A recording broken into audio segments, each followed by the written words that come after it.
You're listening to the Kitchen Confession Podcast with Chef Mary Mammoliti. It's grilling season, and today we're talking all about what's in my toolkit. I don't know. I thought I'd share a couple of cool things that I have, and maybe some things that might be useful to you. So let's start with what should you have in your grilling toolkit. Let's begin with a few simple grilling rules. Keep it simple. A little spice rub, a little seasoning, it goes a long way when you're grilling. A little salt and pepper on a steak may be all you need for a really good quality cut of meat. And lastly, a few gadgets never hurt. Start by choosing the grill that best suits you.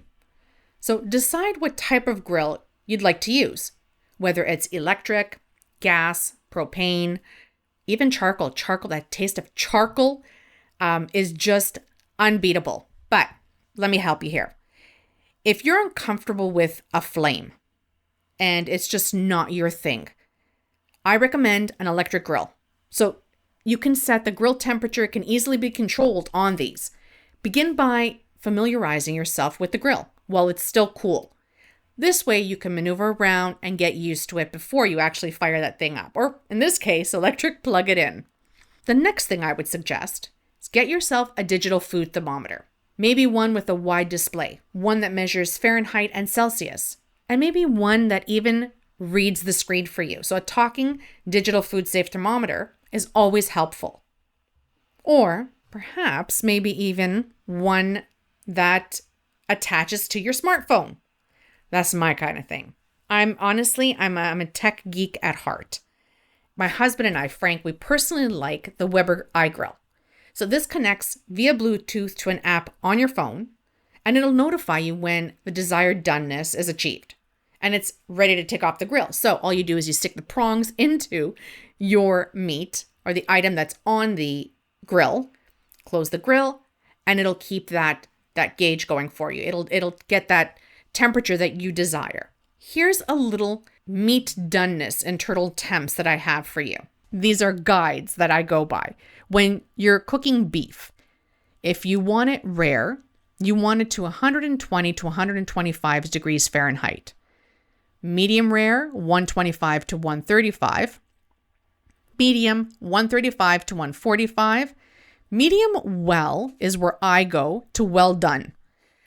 I'm not even going to lie. Medium well is rare, which is 145 degrees to 155 degrees Fahrenheit. And then well done is 155 degrees plus. Chicken, always, you want it between 160 and 165 degrees Fahrenheit. Fish, 145 degrees Fahrenheit.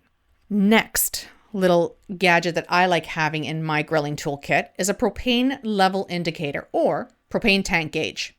This can definitely come in handy, and it can save you some headaches along the way. You know, when you're grilling and then all of a sudden you've run out of propane and you're halfway through grilling and you got to stop and go fill up the tank. So this comes in really handy. There is a brand that I came across, which is called Gas Watch. Honestly, it's not an ad. It's just one that I came across. I haven't tried it, but it has a Bluetooth-enabled device that accurately measures the level of the propane. And then it displays the percentage of that gas and the cook time remaining in that tank on your app, on your phone. And it also gives you, and it sets an alarm that when you're running low on propane, it'll ring your phone and then it'll notify you. So I've got that on my list to buy, but right now we've got that propane tank gauge on the actual tank that we use. Comes in very handy. Next in my toolkit, grilling utensils. This is key. You want something that's sturdy. So stainless steel tongs, they've got the most gripping power. They're most sturdy, long handled, everything. That I find very helpful. I'm not sizzling my hands, or in this case, my husband loves grilling, and he loves the long handled grilling tools because you can keep your distance if you want. Of course, it's hot out, grill's hot. Basting brush, a spatula. This all with a long handle helps you keep a safe distance from the grill and the flames. Then you want heat-resistant gloves. They're handy while you're cooking, removing items from your grill. And then I came across this.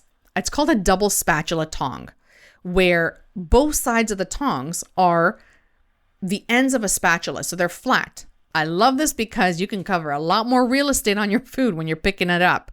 So that's one to give a try. If not, regular tongs, just get yourself something sturdy. Next in my list, a non-stick grill mat. If you're using a gas or propane grill, try using that Kukina brand, which is the Kukina reusable grill mat. You can use it for fish, turkey, chicken burgers, anything. Chicken, burgers. It prevents the food from actually sticking to the grate of your grill. And it prevents things like maybe fries or, potato wedges from falling through. Place them directly onto the grill and then just cook it. It actually gives you that charred finish that you want. Now, I've tried using the aluminum pans, but you don't get that same charred taste and that charred on your actual food as the Kukina. My husband loves this one. Smoker box. Smoker box, we don't use it often, but when we do, to give that smoky taste. So if you want that smoky taste, but you don't have a smoker or the time to smoke your meat, just use the smoker box. So soak some of your favorite wood chips, fill it in the smoker box, and then pop it right on top of your gas grill and let that go. It'll just flavor everything. One thing I always suggest to have handy and part of your toolkit, this probably should have been number 1, which is a spray bottle. Fill it with water, and then it's there so you can quickly squirt out any flames that or flare-ups that happen. Because we all know that can happen on a grill very quickly. So here's a question that I've been asked frequently. What do you recommend to try grilling on the barbecue this summer? So let's think outside the box a little bit. A lot of people think you have to have a pizza oven to make pizza. Turn your outdoor grill into a pizza oven. Just use a high heat nonstick perforated pizza pan. That's the easiest way to go. And you want the pan to be able to withstand temps greater than 600 degrees Fahrenheit. So if you've got a bit more grill space, you can also try it like a pizza stone. This brings you even closer to a true brick oven style pizza. But if you don't have that, use the pan. It's perfect. It works out beautifully every single time. For the pizza, you want your barbecue temperature should be at about 550 degrees Fahrenheit or 600. And set it up so the pizza is over the direct heat. Brush the dough with some olive oil and cook it for about 3 minutes with the lid off, or 1 to 2 minutes with the lid down. I like to do that a little bit just to kind of crisp up the dough, and then I place my ingredients on top, cook it up for another minute. It is delicious with that melted cheese. Oh God, now I want pizza. Next, try grilling up some fruit. Some peaches, pear, figs. Figs, they release such a sweetness and they kind of get this caramelization to them when they're on the grill. Pineapple, many have done. Peaches. So if you're doing peaches, prepare your grill with medium heat. And then you should be able to hold your hand directly above it, about an inch over the cooking grate before pulling it away. That's a great way to test the temperature. Cut the peaches in half and pit them. Lightly brush the peaches with about a high temp oil, maybe grapeseed, canola. You want avocado oil, something high temp. Place the cut side down of the peach onto the grill and cook that on medium heat for about 4 to 5 minutes.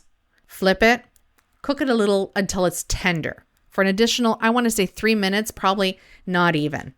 You don't want to get this grilled longer than 8 minutes. You want to get the peaches grilled up under that 8-minute mark. Remove it from the grill, drizzle a little honey over top, or sprinkle with some sugar and cinnamon. Unbelievable. Quick, easy, and delicious dessert. Seasoned corn on the cob. Husk your corn and remove the silks and everything from it. Brush butter over top and then sprinkle with some spices.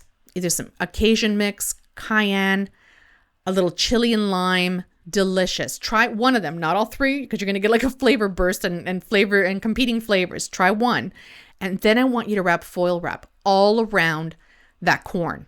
Place it on the grill and then cook for maybe about 10 to 12 minutes. Remove from the foil wrap, sprinkle with some salt, squeeze a wedge of lime over top. Incredible. You get some nice flavorful corn. Fish foil packs. Let's do some salmon and asparagus. Toss the asparagus in a little bit of olive oil, salt, pepper. lay them on top of a large sheet of aluminum foil. Put your salmon on top of that. Sprinkle your favorite seasoning over the salmon. Seal that up and then place it on the grill and cook for about 10 to 15 minutes on indirect heat. You want to keep this away from the flames. Get some vegetables, some potatoes. Invest in a grill basket. Toss those up. Put them on your coquina. Just experiment. And in this episode, I want to share a recipe. It's along the lines of that grilled peaches recipe. I absolutely love this. It's a great dessert. It's a great snack. Serve it to some friends. They'll love you for it. Grilled peaches with mascarpone cream. Ingredients that you will need: half a teaspoon of sugar, quarter teaspoon cinnamon, pinch of cloves, pinch of allspice, 2 peaches, halved and pitted. For the mascarpone cream, quarter cup Greek yogurt, quarter cup mascarpone cheese, 1 teaspoon honey, 1 teaspoon sugar, quarter teaspoon cinnamon, pinch of nutmeg, and 1 teaspoon vanilla extract. Mix all the ingredients together for the mascarpone cream and set that aside. Grill up your peaches and then top them with some mascarpone cream. Amazing. Thanks again for listening in. I hope that you enjoy these tips and make it your best grilling season ever. And today's kitchen confession is brought to you by Best Before Dates. Guys, I can't stress enough. Check the best before date, the expiry dates on everything you use. Because turns out that I went ahead and I made this wonderful, wonderful rice dish. It was, honestly, I'm not even hyping this jazz up. It was to die for. The ingredients were mouth-watering, drool-worthy. And the finishing touch was to let it simmer a little bit with some chicken stock. I didn't have any of my own, so I grabbed one of the boxes that I had, poured that in, and let that simmer until it reduced and all the flavors start melding together. If I tell you the flavors that were floating around, the scents that were floating around in my house were phenomenal. To the point where my husband's like, okay, so when are we eating? I take it off the heat, get ready to serve. I don't know what made me look over at the empty box of chicken stock. And I thought, I got to toss this out. As I pick it up, thankfully I had my glasses on and I could see an expiry date, but it wasn't clear to me. You all know my eyes. So I leaned over to Frank and I said, Frank, can you read this expiry date? Yeah, turns out this had already expired well before. And I had no flying clue. And needless to say, the whole dish went into the garbage because it was unedible. You could not eat it unless we wanted to get sick that night. So we ordered a pizza. That's my kitchen confession. And I hope you all have fun and a safe grilling season. It's that time. We've reached the end of another show. Be sure to visit kitchenconfession.com for more recipes and foodie finds. I'd like to thank producer and editor Matt Agnew, and I'm Mary Mammoliti. See you at the next episode.